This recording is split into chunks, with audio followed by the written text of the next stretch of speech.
By mistake. Now, Sal, said little Sal's mother without turning around, you must run along and pick your own berries. Mother wants the candies for next winter. Little Bear tasted another tremendous mouthful and almost spilled the entire pail of blueberries.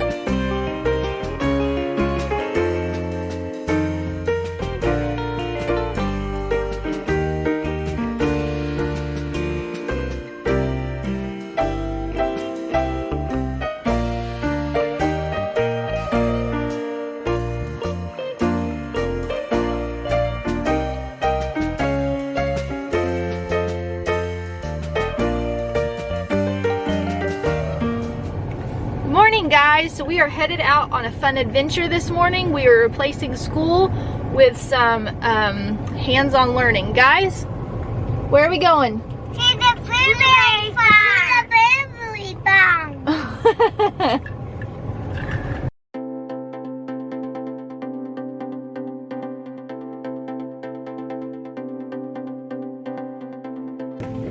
Look at it.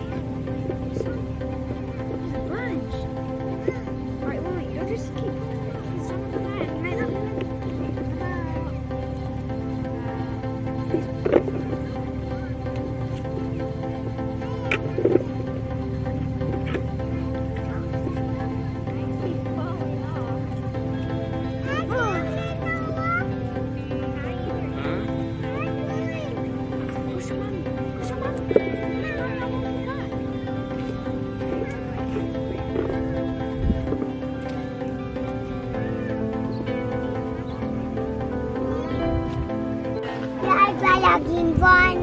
No, the green ones aren't ready. I got another blue one.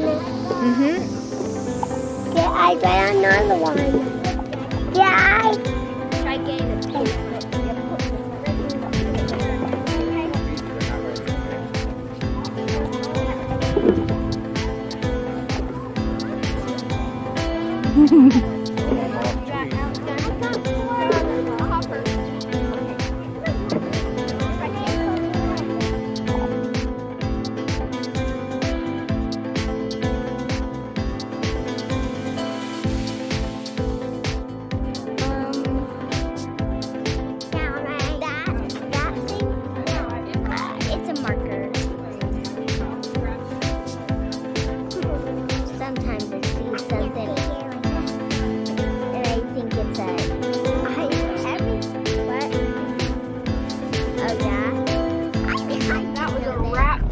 Good morning.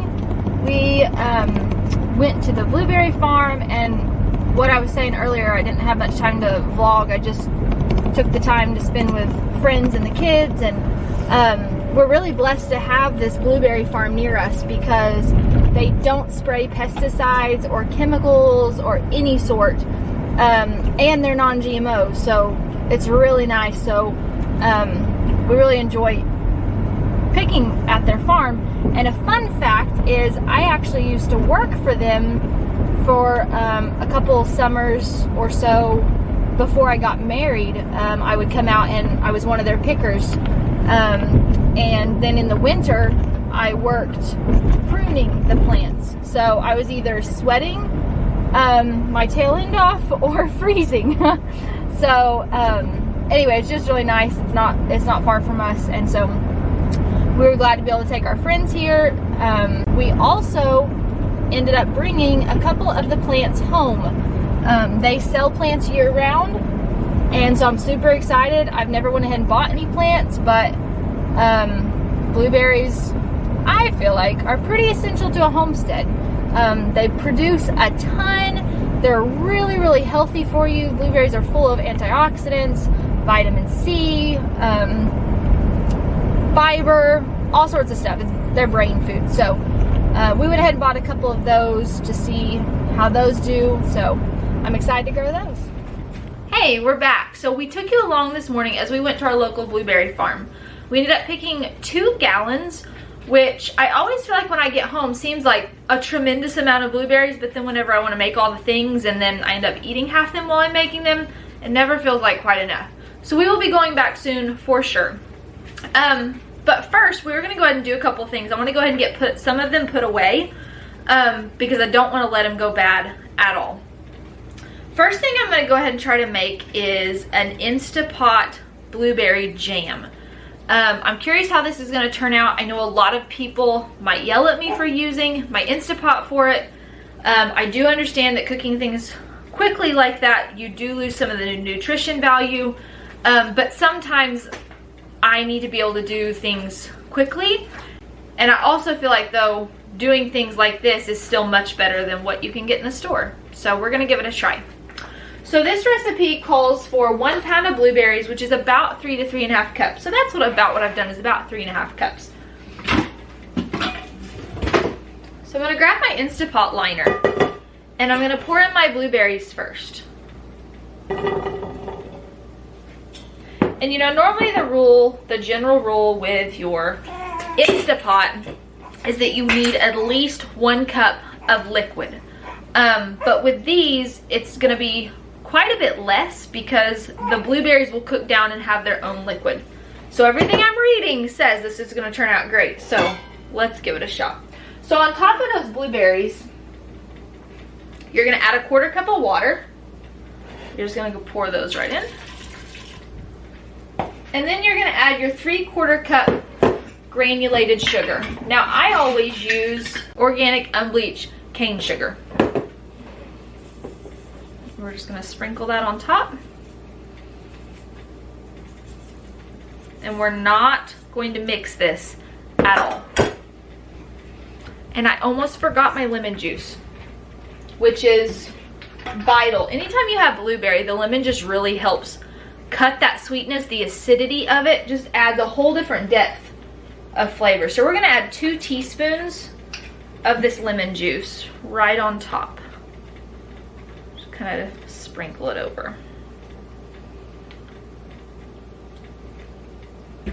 Okay, now we're going to pop this in the Instapot and we're going to let it cook for 3 minutes. Okay, now we're going to go ahead and hit pressure cook. It's on manual and we're going to make it down. We only want it on 3 minutes on high. And we're going to let that come up to pressure and cook, and then we're going to let it naturally release its pressure. So it's nice and bubbly. Now I'm going to mix the 2 tablespoons cornstarch and 2 tablespoons water, and I'm going to mix that into a little slurry, and then I'm going to mix it in here to thicken.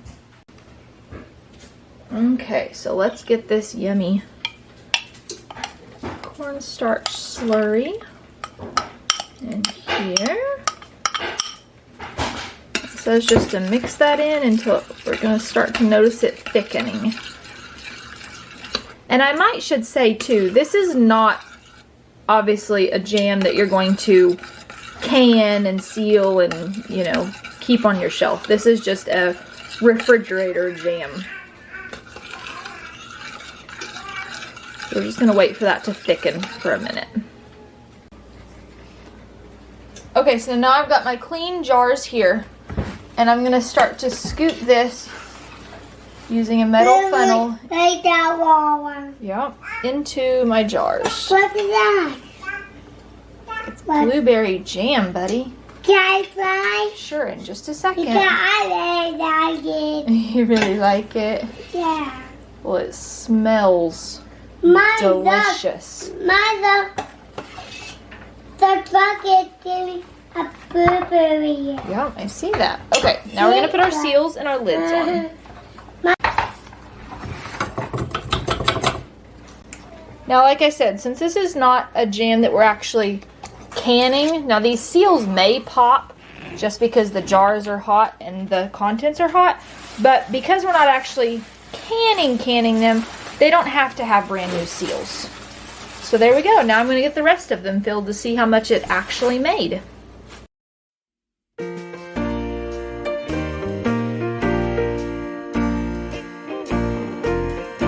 we got so many blueberries, I'm trying to decide all the ways that I want to put it up. So we made the jam. We obviously want to keep some out for just snacking and eating over the next week or so. But for the rest of them, I still have a lot left. So I'm going to go ahead and freeze some. So I have just a metal sheet right here, and I've covered it in wax paper. And I'm just going to pour my blueberries. These are rinsed, washed, and we've gone through to double check and check for stems. We'll recheck again once we do this. But we're just gonna pour them out on our tray here and just lay them nice and flat.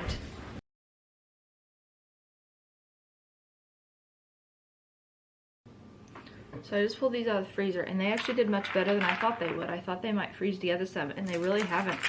All I've got to do is take my fingers over them, and they're breaking right up. So I'm going to finish doing this, and then I'm going to bag them up and put them in the freezer.